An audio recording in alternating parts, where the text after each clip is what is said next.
এই মন্দিরে আজও দেবতারা রাতে পুজো দিতে আসে।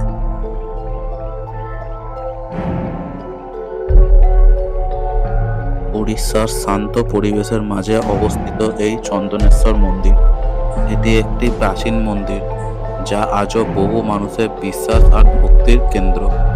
মন্দিরের পাশেই রয়েছে পুরনো পুকুর। স্থানীয় মানুষের বিশ্বাস এই পুকুরের জল নাকি খুবই পবিত্র। এই মন্দিরকে ঘিরে বহু লোককথা শোনা যায় এখনো অবধি। অনেকে বিশ্বাস করেন রাতে নাকি এখানে অলৌকিক ঘটনা ঘটে, তবে এসব দাবির কোনো সরাসরি বা বৈজ্ঞানিক প্রমাণ আজও পাওয়া যায়নি। তবুও ইতিহাস, বিশ্বাস আর শান্ত পরিবেশ সব মিলিয়ে এই চন্দনেশ্বর মন্দির আজও মানুষের কাছে একটা বিশেষ জায়গা। কিছু বিশেষ দিন যেমন শিবরাত্রির মতন সময়ে এখানে ভক্তদের প্রচুর পরিমাণ ভিড় হয়।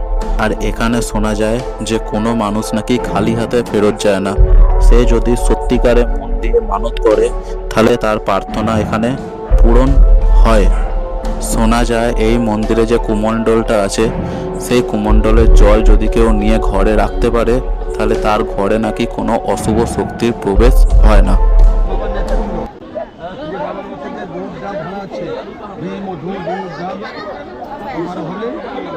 এখানে জমা হয় এই জল খেয়ে ক্যান্সার ভালো হয়েছে। দেখবে সেবাশ্চলে এখানে মন্দির আছে, লেখা আছে কলকাতার লোক, অমৃত কুমার ব্লক লেখা আছে। উনি ভেলোর গেলেন, দিল্লি গেলেন, ডাক্তার মনে করে দিল 3 মাস টাইম। সে বলল মরে তো যাবো আমি। বাবার কাছে আচ্ছা অধ্যা পড়লো, বাবা হুকুম করলো এই জল খেবে, এইখান থেকে জল খেবে। আমার একটা মনি তৈরি করে দেবে, একটা মনি তৈরি করে দেবে। দেখুন লেখা আছে, দেখুন এগুলো মঞ্চে আছে। তার ছেলে যে যে মনোকামনা করে পূর্ণ হয়ে এখানে, কে ছেলের জন্য, কে চাকরির জন্য, কে রোগের জন্য, যে যে কামনা করে চাকরির জন্য সব।